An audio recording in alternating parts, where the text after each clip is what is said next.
Om Sahana Bhavato Sahanau Bhunaktu Sahaviryam Karavavahe Tejasvinavadhitamastu Ma Vidvishavahe.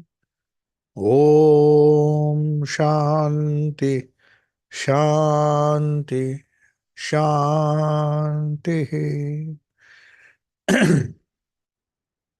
So today we will be discussing something very interesting which will enable us to explore some possibilities which normal people or people who resort to some kind of personality development, the so-called personality development in the world, which enables them to lead a very successful life. They do not venture into this exercise because it is a bit mystical. At the same time, it is extremely scientific and logical. There's no reason why one cannot have a rational approach to mystical things, so-called mystical things. They are not really mystical. They are very real if one experiences them through a scientific approach to the subject. So, as part of our discussion on Vedanta and the science of human possibilities, as our series of talks are popularly uh, titled. There's a reason why we have titled it in this way. If we just say it's something to do with Vedanta philosophy, then it may appear to be more theoretical and there would be less interest in a Vedanta which provides us with a theoretical framework of a certain kind of philosophy which has no significance in our lives. So, if we want any philosophy or any attitude or any, say, uh, view of life to be practical in our lives, then it should be demonstrated that it affects our personality. Not only it affects our personality, it opens a lot of possibilities which we hitherto thought is within the purview of only religious people who have religious pursuits. So we tend to dismiss them, or rather say it has nothing to do with our normal lives because we will be interested in religion only after a certain age. Now it's the time to develop our other possibilities, which we have already discussed, our physical possibilities, our mental possibilities, our intellectual possibilities, which we try to explore and try to develop because there seems to be a practical value to that exploration. We will have successful careers, we'll have a very intelligent mind with which we can negotiate our way in different situations in life in a very easy manner. So these are very appealing and goes by the term known as personality development.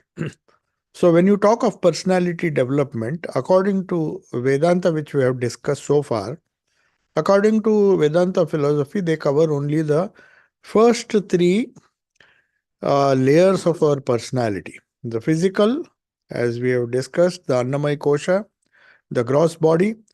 Then we have the second layer, which is the Pranamaya Sharira, the life forces that help us to maintain a balance and keep our body healthy and strong so that we can develop our personality.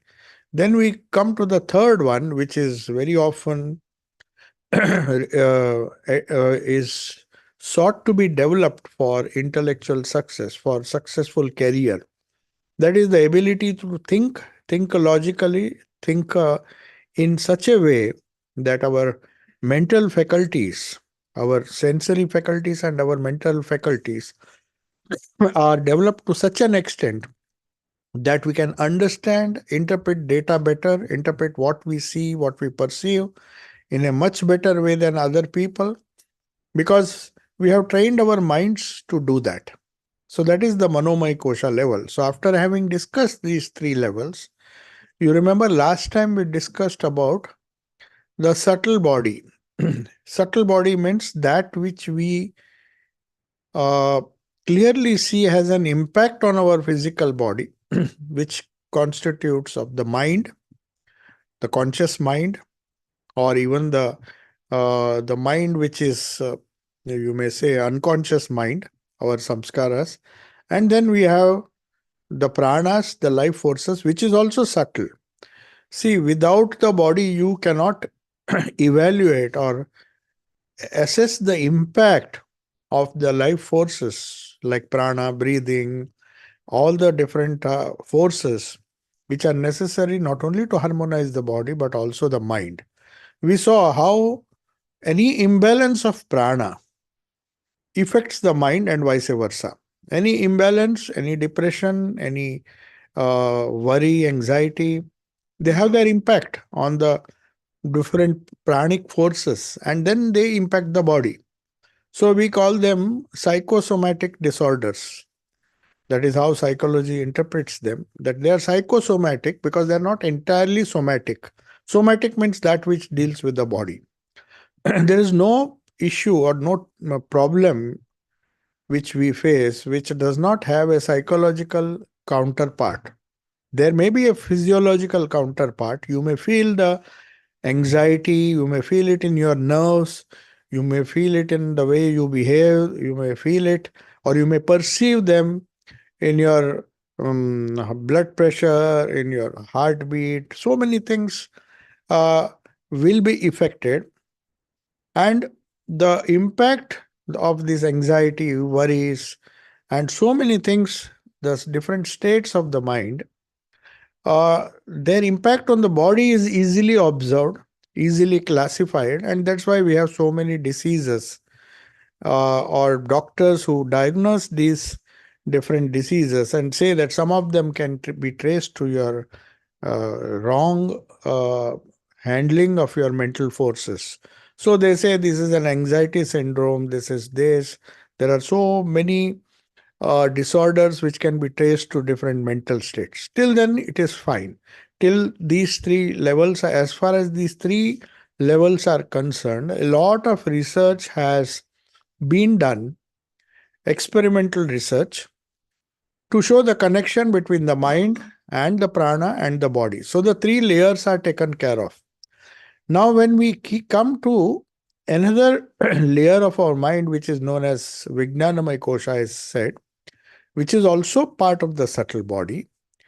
So we come to another classification. Last time we discussed about a classification which is fivefold: Annamay Sharira, Pranamay Sharira, that is the life forces that run the body, then Manomay Sharira, that is the reactive mind, which reacts in different ways depending on what inputs you have, the reactions which are a result of your interaction with people around you, things around you, the whole environment around you. You react in a particular way that creates an impact on your whole personality and through the agency of the mind. So mind is central. It's like it is sandwiched between the causal body and the gross body. So it is part of the subtle body, but it has connections to both. Now, before we discuss what this causal body or Karan Sharira is, let us discuss the last part of the concept of the subtle body, the threefold classification: Sthula, gross body; Sukshma, which is a uh, which comprises of not only prana, it also comprises of the Manomay Sharira, Vijnanamay Kosha, except the Anandamay Kosha. So it will be very logical to compare it, compare this threefold classification with the three states of our experience. That is waking state, dream state, and dreamless sleep. These are experimentally verifiable states, and you can do experiments. We can even do experiments with sleep. One of the disciples of Sri Ramakrishna, in fact, wanted was very curious to know what exactly happens and at what stage of our daily experience we go from dream state to deep sleep. We don't take it seriously. We just try to get some deep sleep, and unconsciously we just have some deep sleep, maybe for a few minutes. Then again, there is a dream state.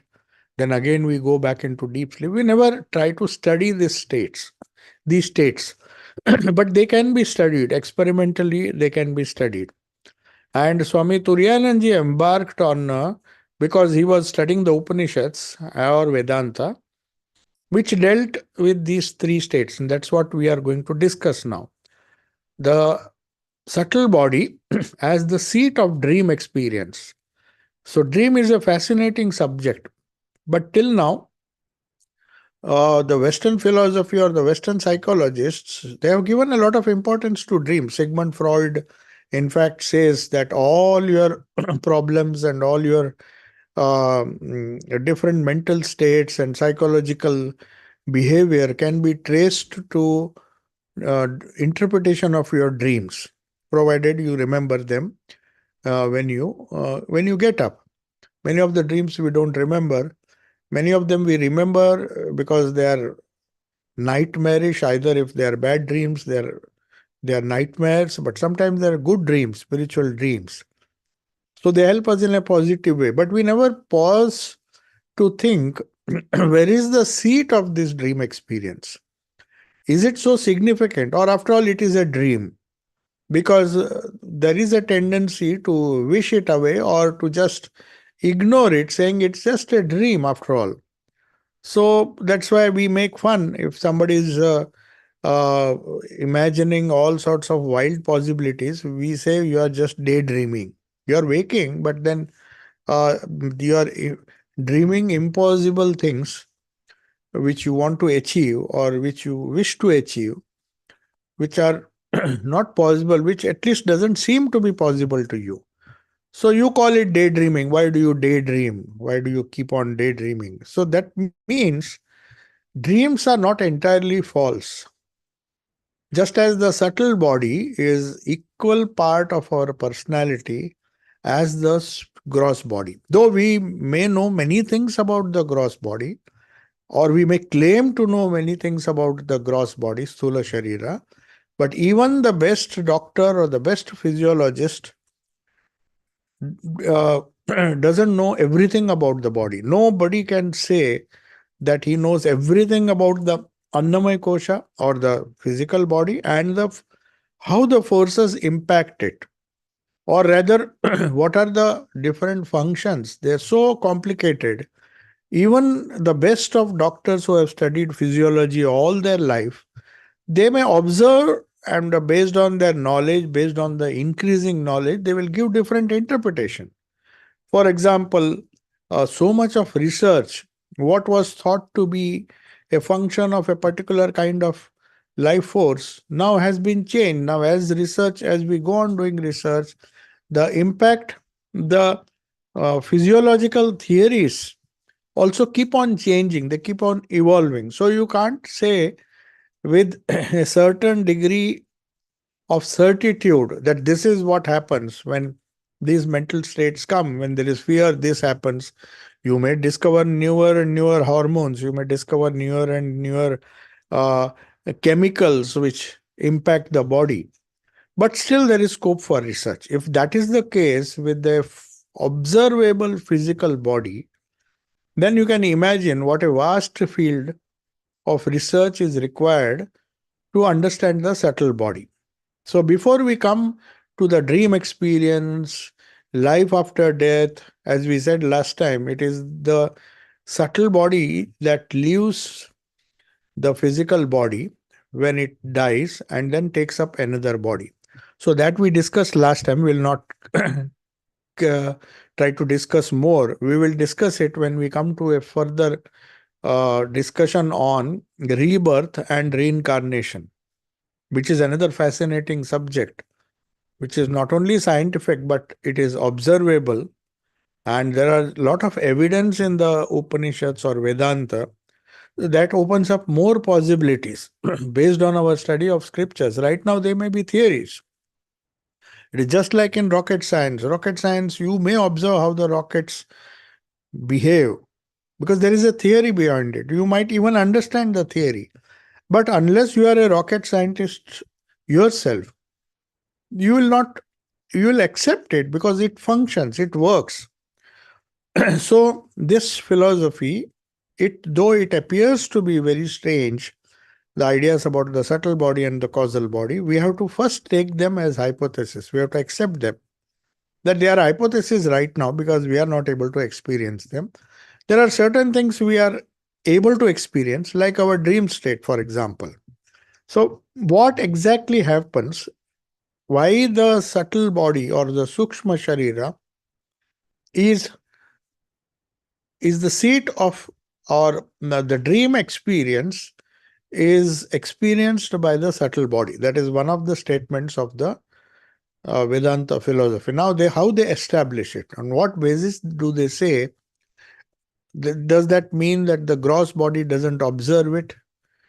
Is only subtle body responsible for our dream state? So, what happens to the subtle body? Why the gross body is not involved? So, we will see what the Upanishads say, and then we'll try to rationally analyze it. So he says, when a body falls asleep, I mean, when the body goes to sleep, when he is in a dream state, forget the deep sleep state for now. We are not discussing that state. We are discussing only the dream state. So when, according to the Upanishads, when a gross body is lying down, and practically it is not in the waking state, it has just gone into another state, which is before he goes into the deep sleep state, is the dream state. So what happens? That is analyzed, and see, it is how scientific it is. So the impressions stored in the subtle body, we saw that the seat of all our experiences, they do not vanish. They are so stored in the subtle body in a very subtle way, just as all the data that you feed using your keyboard is stored in the hard disk or in the RAM, wherever it may be, temporarily or permanently. It is stored in the that portion of the computer which is not visible. It's just not displayable. Only when you tamper with the keyboard or the hardware, then you are able to see what is the data inside. So similarly, the impact of this subtle body, or the role that subtle body plays, is to store all our impressions. We discussed it in great detail. We'll not go into that now. So when we are in dream, according to the Upanishads, the impressions that are stored, of course, the impressions are of a waking state. That waking state can be immediate past, it can be 10 years before, it can be 10 lives before. We do not know. That is why when you dream some fantastic things which you have not experienced in this life. Then you can say these impressions have been carried over. That is one evidence that the subtle body carries the expressions or the impressions of the past, which you don't have to experience in this life. You may have never experienced, say, a warlike situation in this life. You have never even lifted a sword. But in the dream, you see that you are fighting a war. Maybe you feel it to be so real that you imagine you are in a battlefield. You dream that you are in a battlefield and somebody is coming to kill you. Now, they just can't come from anywhere. They are a result of your stored experiences. Maybe in some previous life, you have some deep experiences which are refusing to go, which are in your causal body. We'll come to the causal body later. But they are appearing, they get a chance to manifest themselves. So those stored impressions, of which we have very, very incomplete knowledge, it opens huge possibilities.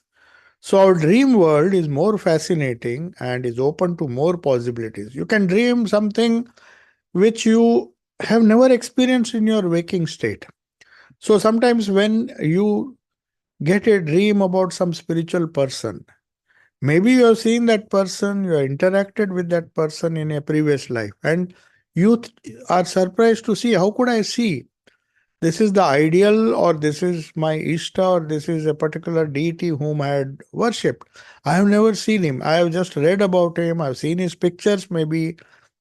But then suddenly I see a vision where he appears or she appears, that deity appears, or that person, that incarnation appears. Let us not take deity. Deity, you may think they are, though they are real, they are as real as human beings. In fact, more real than human beings. That is the reason why Sri Ramakrishna, when he was asked, "Is your divine mother real?" He said, she is more real to me than you. I see you, but I don't see you. When I see you, I see it is a loose combination of some matter and forces. But for me, the mother is more real because she is more lasting. So that's the reason why he said, I can not only see God, but I can see Him more clearly than I see you. So it's just like a dream person who is dreaming when he gets up, he just expresses his dream saying that I saw something very hazy. But now I see things around me in a much clearer sense. But though at that time I thought it was very true, now I feel it is just vanishing. It's some dream which I saw, so I just ignore it. But the impressions that are stored, they are 100% real. They are based on previous experiences. They are stored in the subtle body, or they are awakened, they are ignited in the subtle body. We'll come to where they are stored, we'll come to it later in the next chapter. But they are stored in the body from our extensive waking experiences over a period of lives, several lives. It's not just this life. And the person who experiences the dream, he creates this dream world, dream imagery. So that is why the special name has been given to such a person. A person means the individual self which sees dream. The same self sees the dream, the same self goes into deep sleep, the same self sees the waking state. But the jiva which sees the dream has been given a special technical name. If I translate it, it's known as experiencer of subtle objects. He is known as pravivikta bhuk. Bhuk means to experience. Bhuk, the word bhuk, pravivikta. So it is the experience. Pravivikta means the subtle objects. So very, very clearly sees these dream objects or the subtle objects as if a waking person is seeing the waking objects. That is why sometimes the dreams are so real. So in the Brihadaranyaka Upanishad, he says, when a person sa yatra prasvapiti, prasavapiti, asya lokasya sarvavato, means when he dreams, when he swapiti means swapna, from swapiti swapna, praswapiti means when he dreams intensely.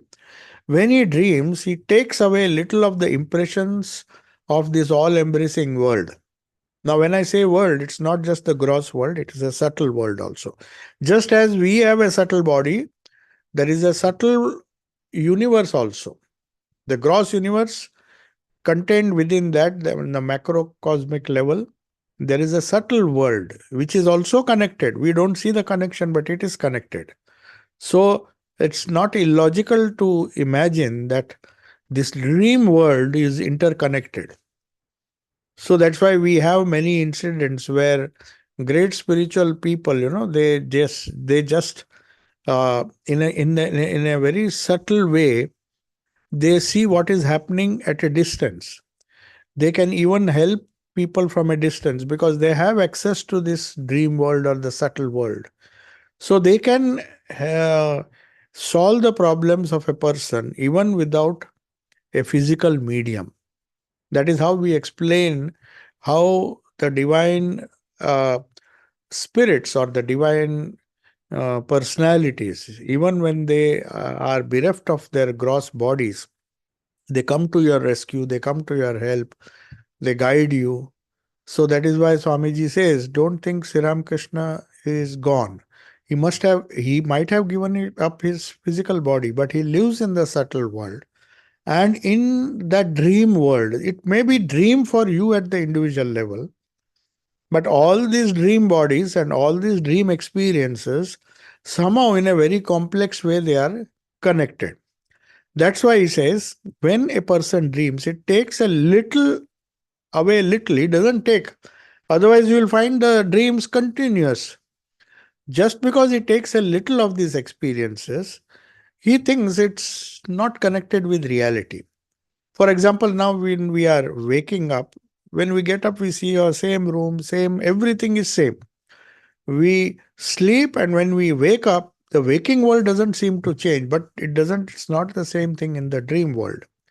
That is why the Upanishad says he takes a little of the impressions, not all. Whereas now we are taking all the impressions. Of course, for an absent minded person, if he is not fully alert, he will not remember many things even he has seen. Our memory is so short. You'll say, oh, I met you, isn't it?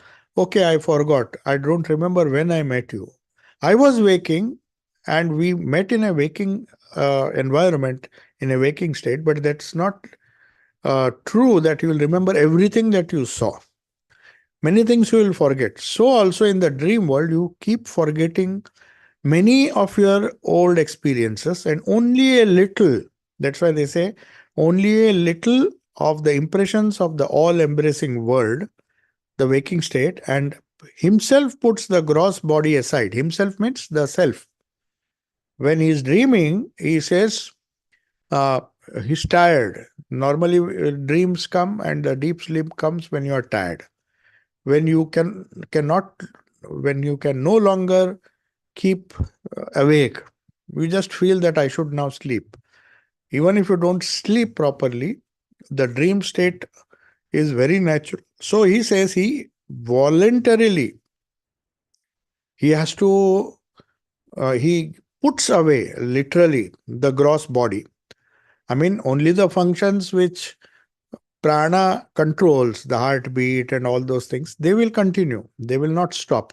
Because if they stop, so these are involuntary, the involuntary actions on the body which continue, but all the voluntary actions have been put aside. So, with great effort, the individual soul, Jiva, he puts aside the gross body and says, I had enough of this now, you rest, but I will put on a dream body. To dream also, you need a dream body. So, you see, the Upanishads, they have observed that you need a dream body. Suppose you are running very fast. Maybe you are lame, you cannot even walk properly. But in the dream, you may feel or you have created a body which runs very fast. The same Jiva, he takes up a body and he is revealing by his own light. Now, let us come to that. What illumines the dream state? It, because in this state, he says, uh, the main thing to remember is that it is not the soul that is experiencing all these things. That is the common mistake we made. The Jiva or the pure soul, the pure Atman, needs a medium to see, just as he needs a medium to express himself. He needs hands, he needs feet to run. So in the dream body, he has all these a dream body he has created. But who has created that? It's the mind. It's the subtle mind, that is buddhi, and also the manas. The mind creates. It's in association with the mind only, because without the mind he cannot dream. So the powers of the mind, the powers of imagination, the powers of perception, everything that has been stored is projected, and he creates a dream body with a dream mind. And in that dream state, it is the mind, the principal component of the subtle body. See, you have to remember, Sri Krishna tells Arjuna This I repeat many times because Arjuna is a bit worried that if I do a lot of sadhana, for example, in this birth, and after that I suddenly die. So just as when I do a lot of sadhana, I create a lot of wealth, physical, a lot of land I gather, I win kingdoms, everything happens. He knows. But then logically, he argues that physically I have to leave everything behind. But is it the same with the mental world? The dream world that I have created, or the objects in dream which are very real, will they go? So, in a way, it is yes and no. If the Upanishads are to be believed, the dream state, the soul experience, the soul instrument of experience is our mind, because we dream in the mind. No physical body is involved. So, though all the dream body, everything will be given away, those experiences by themselves, the mind carries those subtle experiences. So, when a subtle body leaves, it is not those experiences, the dream body, that is carried to the next world or to the next birth. We'll discuss it in great detail how reincarnation takes place, but for the time being, we have to uh, fully understand this fact that whatever you do to train the mind, because it is so subtle, nothing will be lost. So, Arjuna is given a guarantee that all the yoga that you do, all the japa that you do, all the sadhana that you do will be carried over to the next birth. Maybe the dream body where you had five chariots, you had created a dream universe of your own. They are they are experiences, and they are too gross. The dream chariot, the dream body, that strong body, everything will go. You will not get the same dream in the next birth.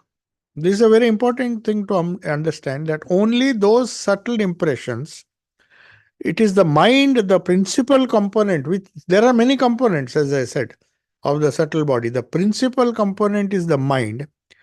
It serves as the sole instrument. It is in the mind that you dream. So maybe in the Western psychology, they'll say it is the unconscious mind. Dreams are all unconscious. Your mind is not conscious. But according to Vedanta, the mind is conscious. It's definitely conscious, because those dream experiences which are in the mind, those experiences will be carried. And the Prashnopanishad says, so the Prashnopanishad says, in this dream state, this mind, it is known as the deity. The mind is known as a deity. Anything that shines is known as the deity. This is a devata. When you say devata, it is a shining being. See, the meaning of devata is not that it has a form like Ganesh. There are so many shining forms of consciousness.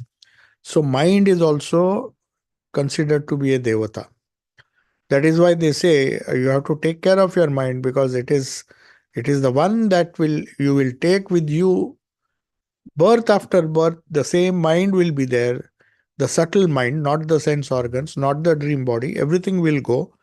This deity, the mind, experiences greatness. Whatever was seen earlier, it sees again. Whatever was heard, it hears again. Whatever was perceived in different places and different directions, it experiences again and again. So it perceives all by becoming all that was seen or not seen, heard or not heard, perceived or not perceived, and whatever is real or unreal. Now, this is a very, very significant statement. So you may ask a question. Now, suppose in your previous birth you have done a lot of sadhana, and maybe that repetition, that what the different experiences you had, what you have heard. Heard means not physically. That is why they say it is better to do sadhana silently and repeat the mantra or repeat the prayers silently, because that way they are impressed more in the mind, which is going to be there in the next birth also. Nothing will be lost. But if you speak the same thing loudly, it becomes gross and it just vanishes in the universe. So that's the reason why sadhana the more subtle uh, sadhana that you do, the more subtle the repetition, the more subtle the thought, the more intense and deeper and subtle the thought, the more it will repeat again and again. What was not, what was not heard, or what was heard, what was perceived or what was not perceived.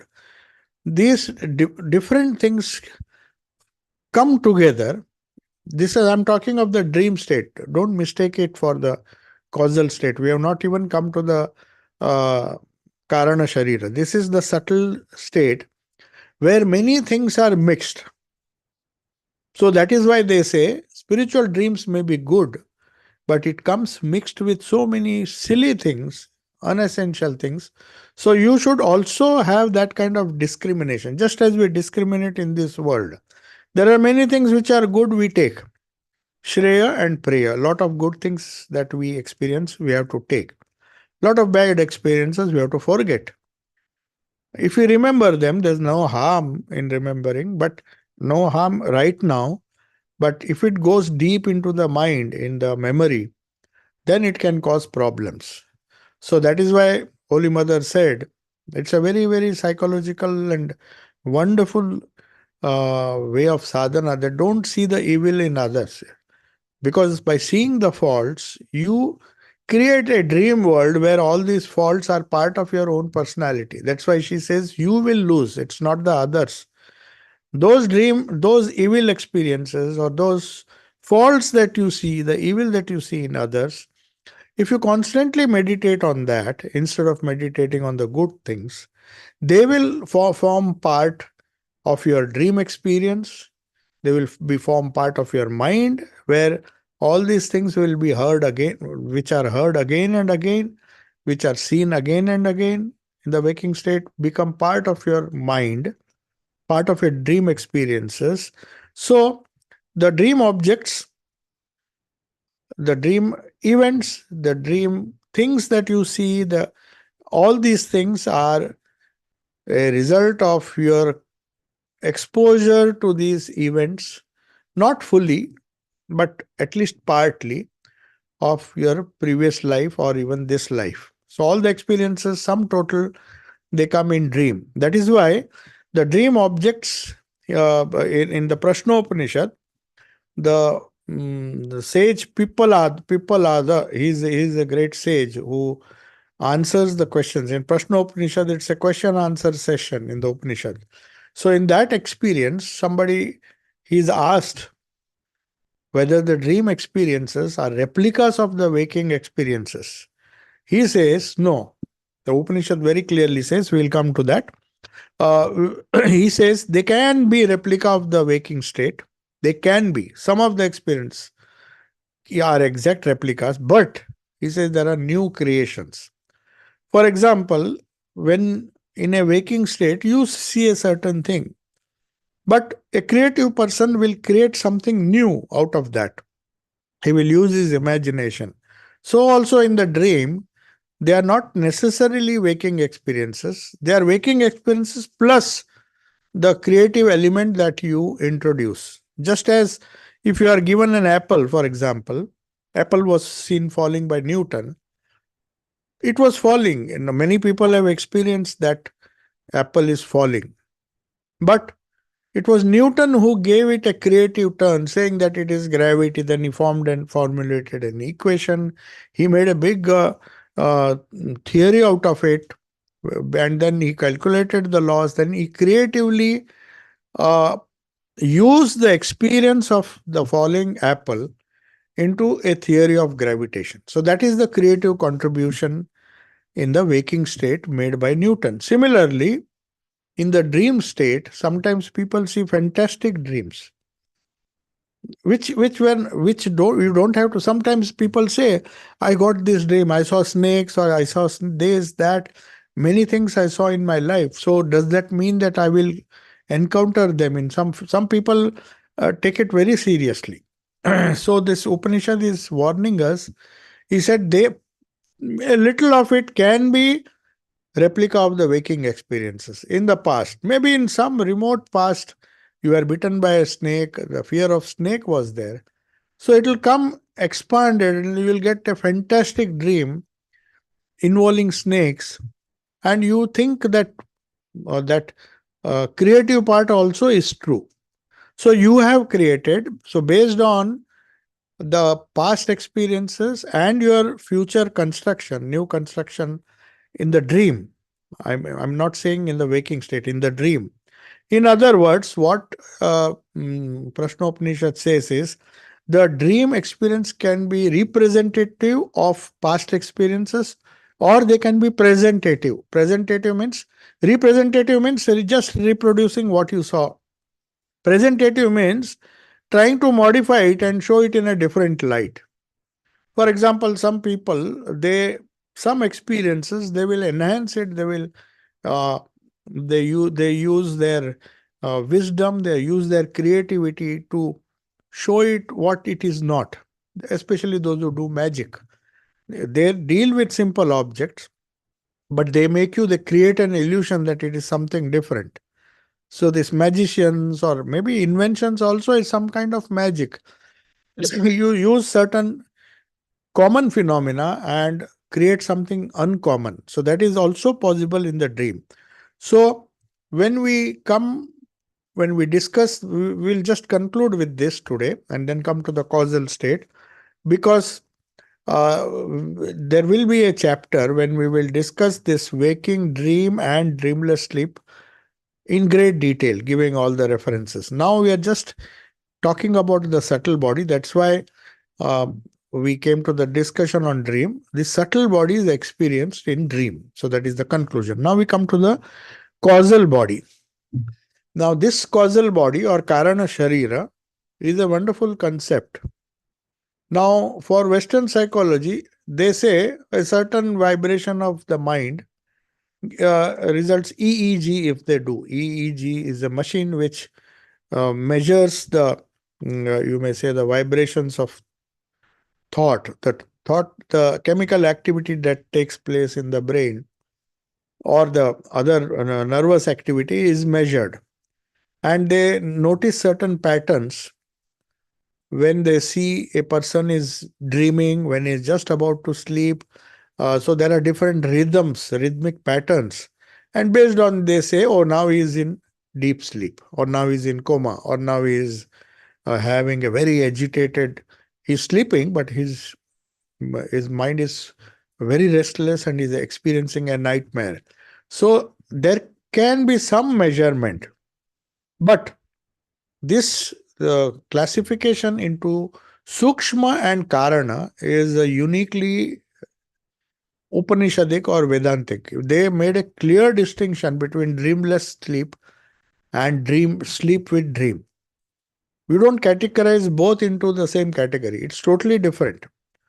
Because we have spoken of three shariras: Sthula Sharira, Sukshma Sharira, which is predominantly the mental impressions, and we come to the Karana Sharira, the where the mind goes to sleep. So just as the gross body is the seat of our waking experience, which we discussed in a previous class, so you need a gross body to uh, experience the waking state. So does that mean that ghosts or those who are living as spirits, yes, they live in a dream world. Dream world, according to our standards, it's a dream world. That is why they cannot see things that we see.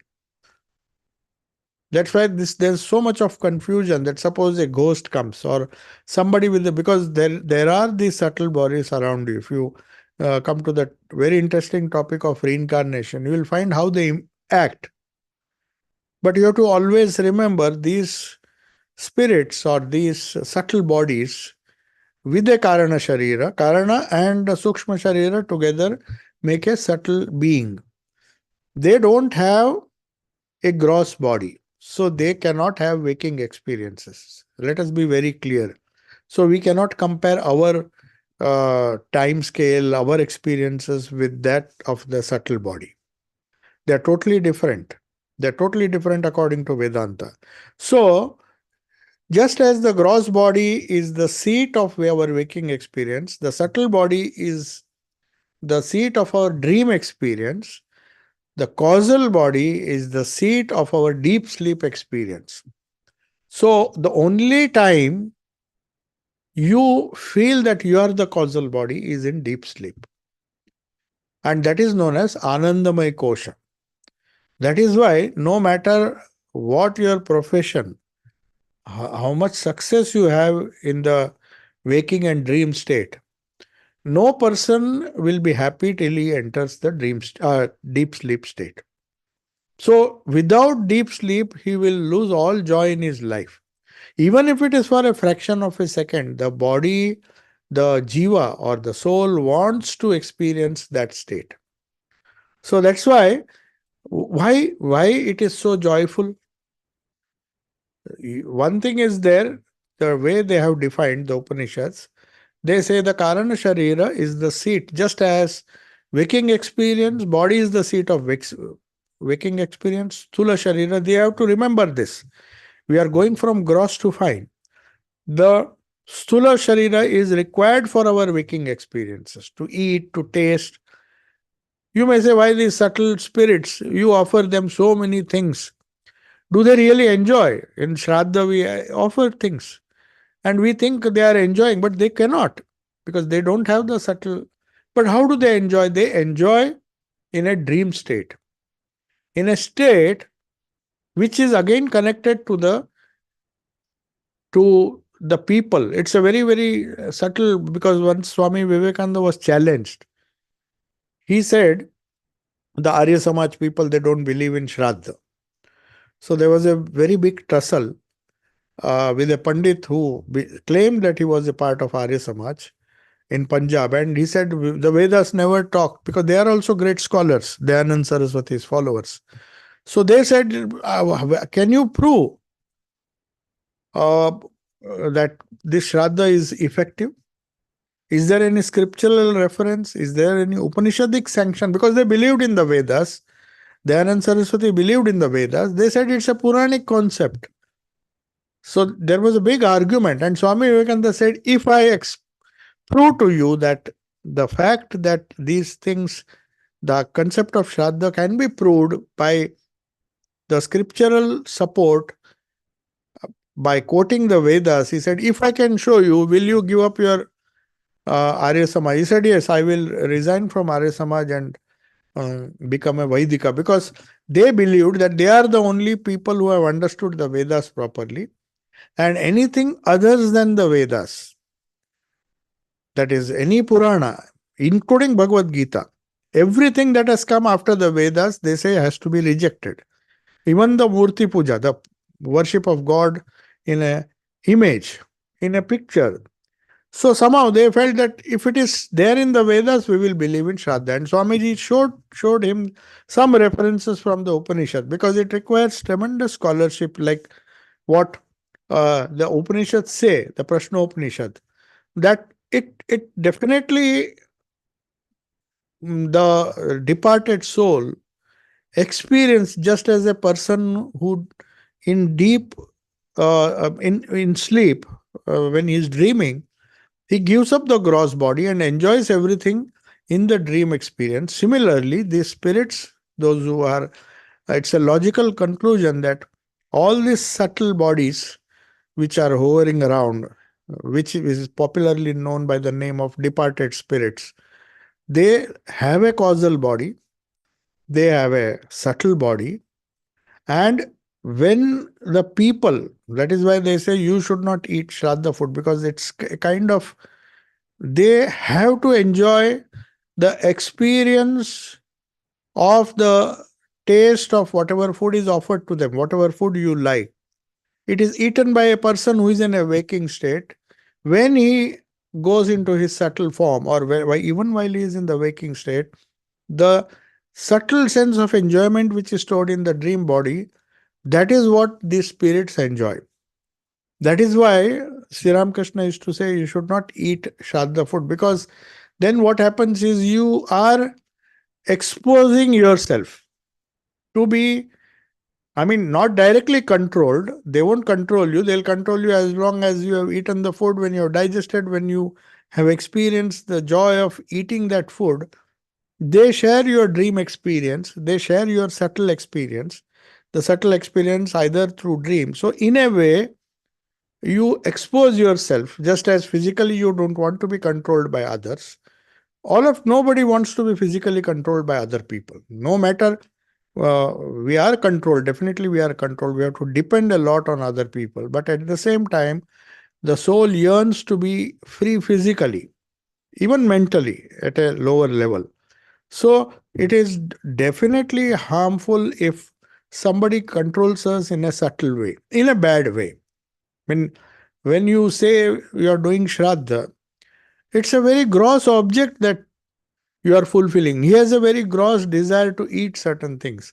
And why should you be exposed, or why should your personality be wasted?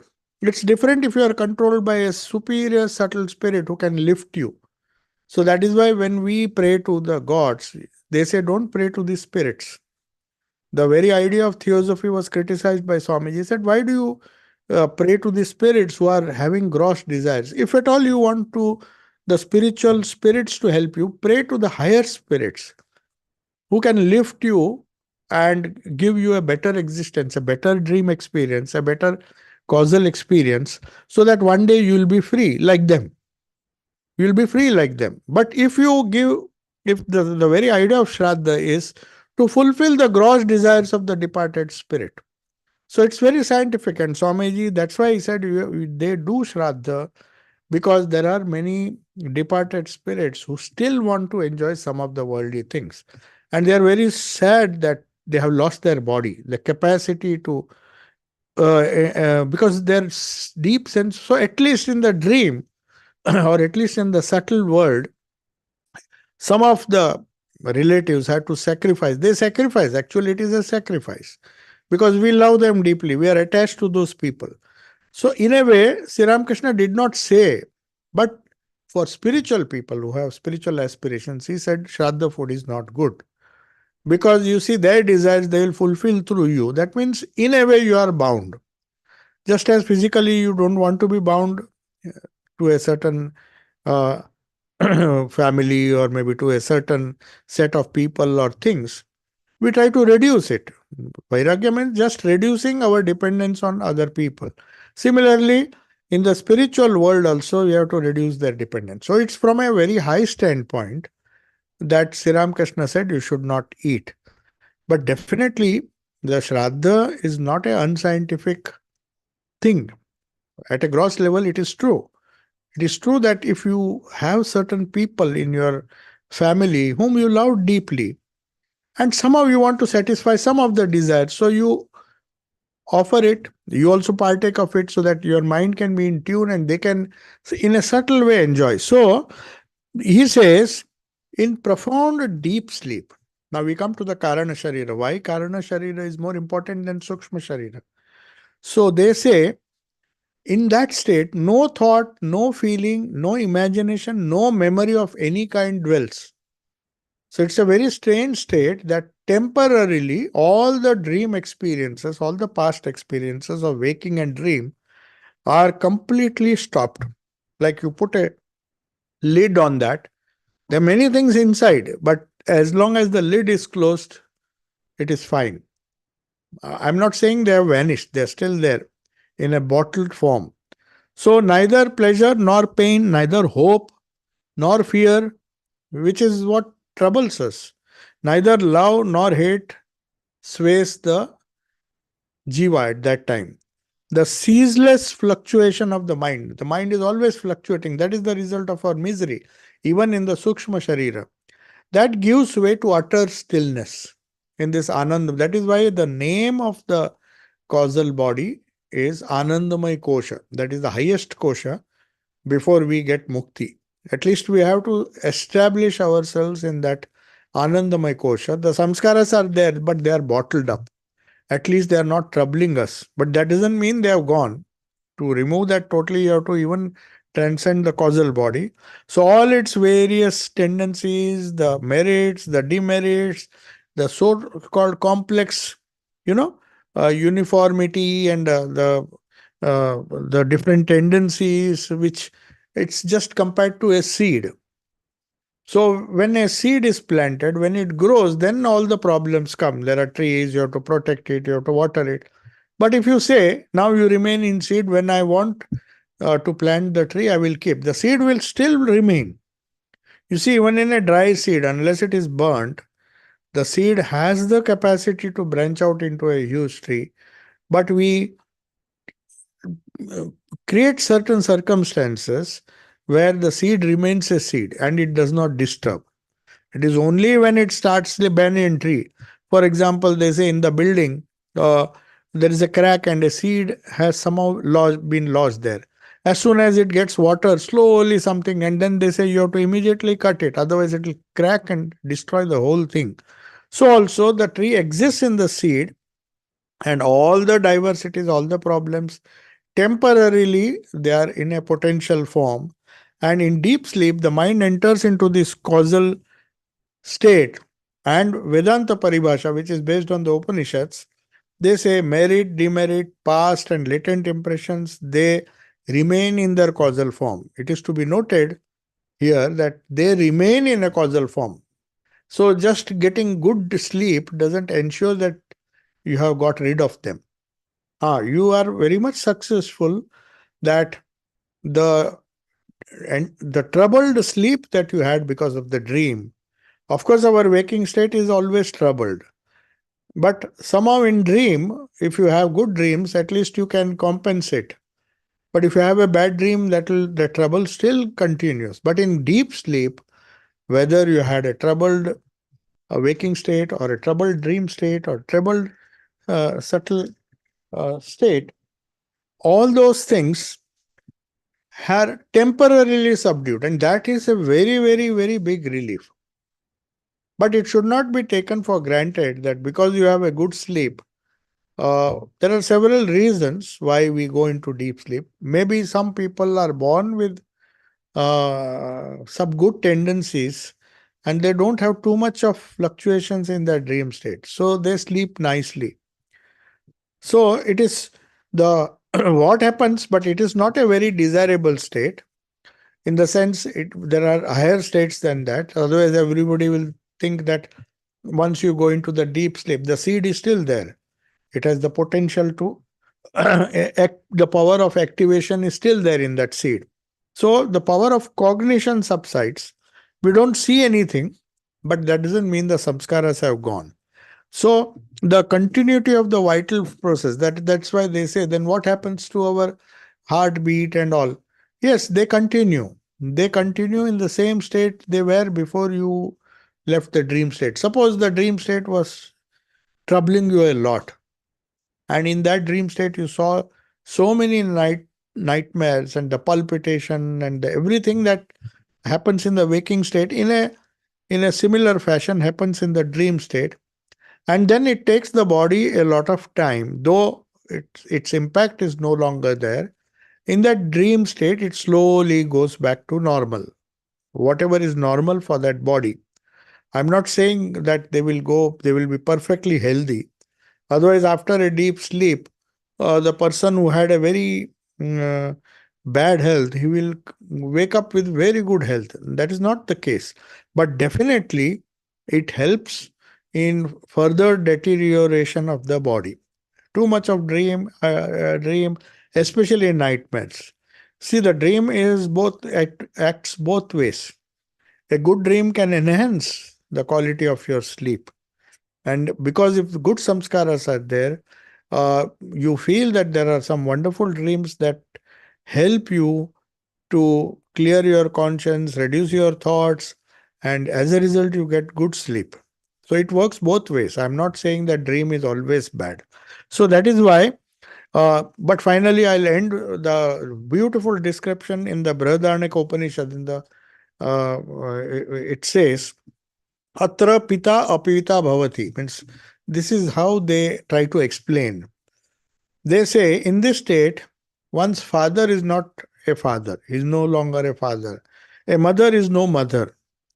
The worlds are no worlds. The gods are no gods. The Vedas are no Vedas. In this in this state, in the deep sleep state, a thief is no longer a thief. The killer of a noble Brahmana is just to give some examples it gives. An outcast is not an outcast anymore. A monk is no longer a monk, a hermit no longer a hermit. So both good and bad. So what is the nature of this causal body? Now, this one is enjoying the causal body, the experiencer of deep sleep. The Upanishad warns that that is not the state. He comes to a blank wall. It's a state of complete ignorance or inapprehension. You don't apprehend anything. But that doesn't mean there is no possibility. That is why Swamiji says samadhi and deep sleep. The difference is if a idiot goes into deep sleep, when he wakes up, he will be the same. He will have the same characteristics he had before. Whereas if somehow one gets into that state consciously, into samadhi, which is also a thoughtless state, and then he comes back, he comes a enlightened person. So we'll conclude today, and the causal body will continue for one more class because it's a very great. There are a lot of uh, discussions trying to explain what deep sleep is and what it is not based on the Upanishad. So next time we'll discuss more on deep sleep and also on the Karana Sharira. So we'll conclude. Om Shanti Shanti Shanti Hari Om Tat Sat Sri Ramakrishna Arpanamastu. Are there any questions? Yeah. But yeah. Dreams. You said about the impressions on the past or all the accumulation of impression. So and then there is this creative term you said, which was, but do these dreams create new impressions also? Oh, yes, that's a very good question. The question that is being asked now is a very interesting question. When we discuss this dream state, we just gave an introduction connecting this Sthula Sharira, Sukshma Sharira, and Karana Sharira to the three subtle aspects aspects of our body, three different personalities which are subtler than each other. The Sthula Sharira, inside which is the Sukshma Sharira, and below that, which is more subtle, it's the Karana Sharira. Now, coming to the dream sleep, the question that is asked is, just as waking state creates impressions, do the dream experiences also create impressions? Yes, definitely it creates. That is why they say, if a person has given up his gross body till he gets another uh, another gross body, he is in a subtle state. So we have examples. We have to depend on examples from great people. So we have seen in Turyananji's life that people in this subtle state, which is equivalent to dream. You see, there is hardly any difference between a subtle state and a dream state. We are in a dream state. We are like, we have a body, but the connection between our bodies, Sthula Sharira and Sukshma Sharira, becomes so flimsy that if we don't get up, we will be subtle bodies and causal body will be there. So at that time, it's a temporary suspension or of connection with the gross body. So definitely, when it impacts your mind, anything that impacts you, that is why they say if you live carefully, you'll dream carefully. Your dreams will definitely, but it doesn't have the same impact as when you do the action consciously because the willpower is involved. In a dream, you can be excused because the impressions are very, very subtle. So they don't have that kind of intensity. That is why they say you have to take up a human body to work out your karma.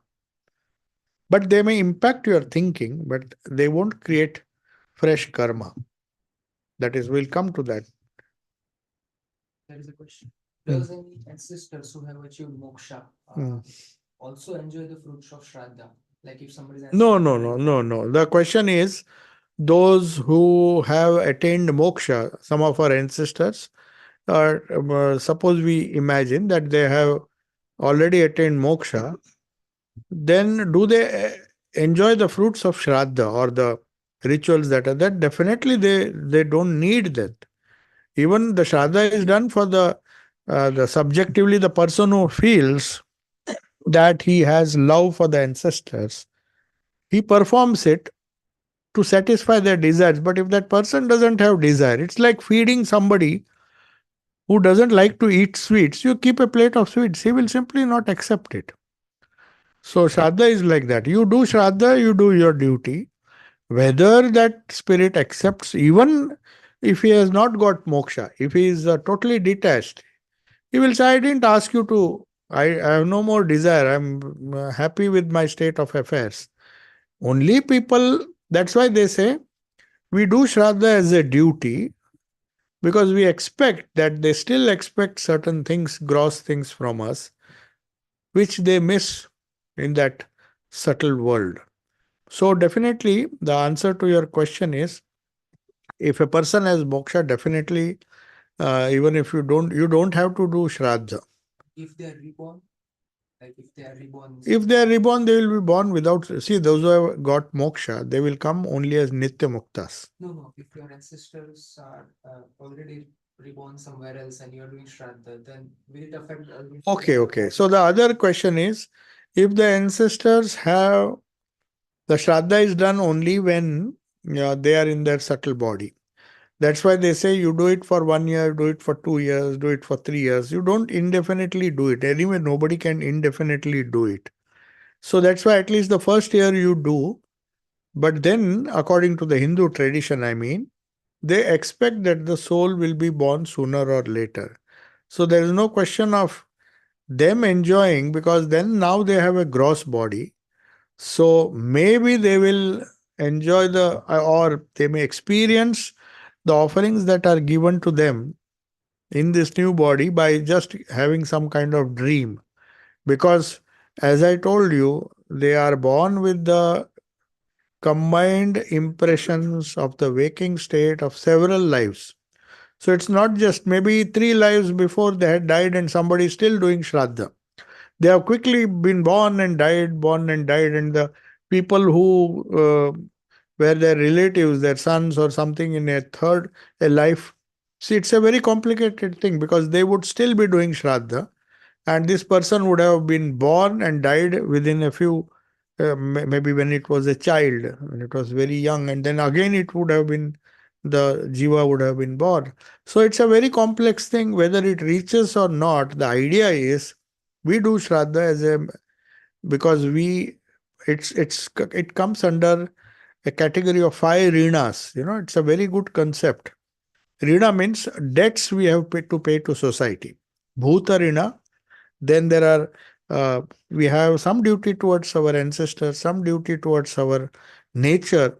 We're taking so many things from nature. So these 5 rina or 5 debts that every Hindu or every Vedantin is supposed to repay, because he says we are taking so many things from the world, the environment around us. So it's our duty to contribute in some way. Similarly, our ancestors, we may not have been, we are the product of our own karma. We've been born, but still, they have given us a physical body. They have given us something, especially if they are good ancestors, they have given us a opportunity to work out our karma. So it's part of the rina. That's all. So even if they are born or not, it's your gratitude to them.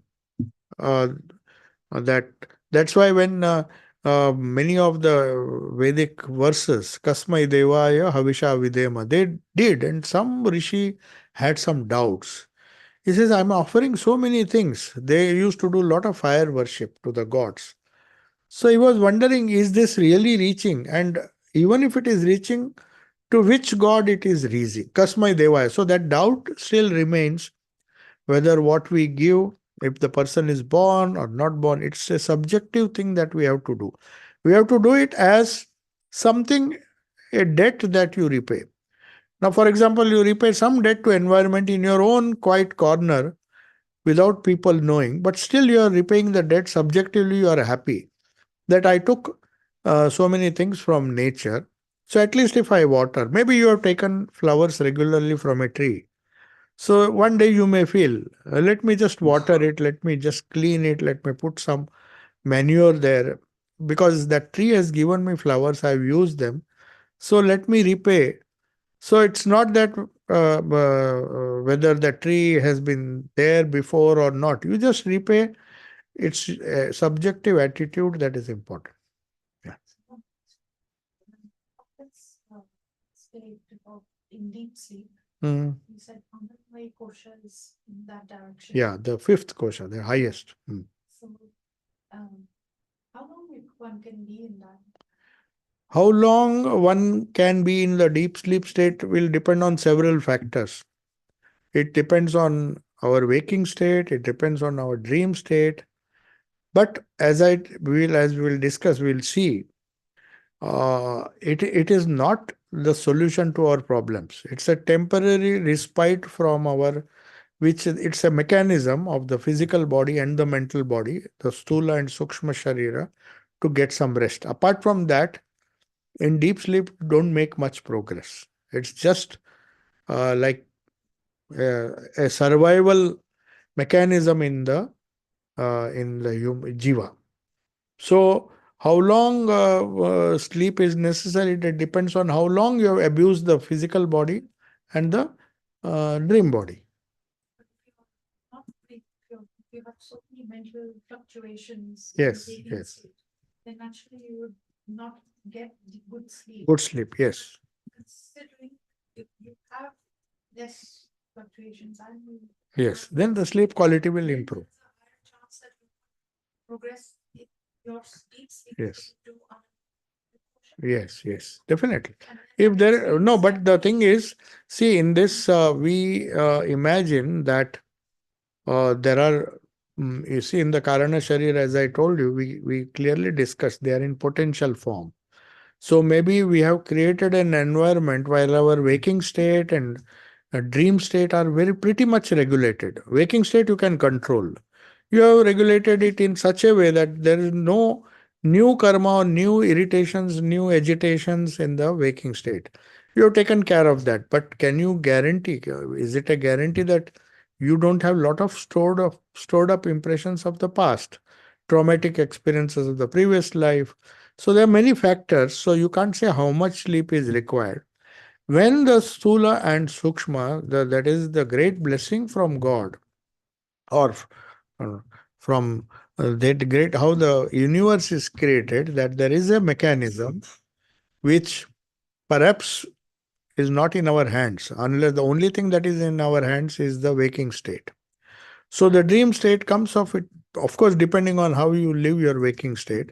So that is why they say you need a body to work out your karma. That means you need a body to control. You need a body, you need a waking state, and you should do the work consciously. It will somehow result in a better dream experience, leading to a better sleep. That's the idea. So just by controlling the waking state, there's no guarantee. If you have a good samskaras of the past, if you have been using the waking state in a positive way all through your life, then you need very little of deep sleep state. You see Thakur's life. They say he slept very less. Swami Vivekananda slept less.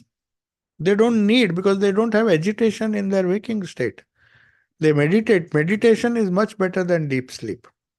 It's in fact, Swamiji says it can give you a perfect meditation can give you more rest than hours of sleep.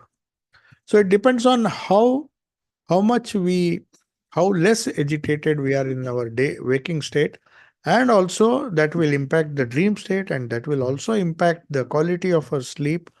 uh, so there is no hard and fast rule. It's individual. That mean that for the spiritual aspirant, it's not about seeking deep sleep, No, definitely. Yeah. rather about Yeah, how to, about how we should practice our the four yogas. yes. to Deep avoid sleep, exactly. So for a spiritual aspirant, the question is, uh, it's not about improving the quality of sleep. Definitely, it is not, spiritual life is not about that. In fact, spiritual, if you go, as we discuss the idea of deep sleep, we'll come into that. Vedanta doesn't say deep sleep is the solution. The solution is regulating the waking state in such a way that there is a complete transformation in our dream, complete transformation in the quality of our sleep, so that you can make progress with less sleep. So, getting more good sleep, perhaps, as you will see now, it is a state of ignorance, blissful ignorance. It is blissful but ignorance. So, as soon as you wake up, again the same problem, isn't it? So, if the waking state is changed and you get the experience of deep sleep while you are waking up, and then you don't need sleep. That's why sometimes it is surprising that people like Sri Ramakrishna, Swami Vivekananda, they slept very less. But they didn't need sleep because there was no agitation in their mind. So So shall we? subtle world what you spoke about. Huh? Subtle world. Yes. There's a different subtle world. So Yeah. spirits and the saints and all live in the world. So and we have other thing like Vaikuntha Loka, Ramakrishna Loka and all that lokas Hmm. where the deity is there and blissful is a subtle world. Yeah, same, it's a or it's a corner in the subtle world where the deity's yeah. area is there. Is it? So yeah. No, it's a very good question, because the subtle world of the mains, that's why they, in subtle worlds, there are different subtle worlds that are classified in our scriptures. So Vaikuntha Loka and all, they are subtle worlds, no doubt, but there's no trace of worldliness there. It is as good as moksha. Because just as in moksha, there is no trace. Vaikuntha will not be Vaikuntha, or heaven will not be heaven, if there is anything of the world there. It's only when you transcend the world, the gross, the subtle, and even the causal, all samskaras go, then you reach that world, which according to all traditions is the same as moksha. Because you don't believe in a form, you call it moksha. Because you believe in a form, living eternally with that form, with no connection with the material world, only God remains, then it is known as Vaikuntha, or it is known as the kingdom of heaven. In Christianity, they also believe in kingdom of heaven. We also believe in Vaikuntha. We also believe in Shiva So Loka, it's a different layer of Ramakrishna the subtle Loka. world. Yeah, it's a layer of the subtle world, where there is no possibility of being reborn. It's like moksha. Okay. Om Shanti Shanti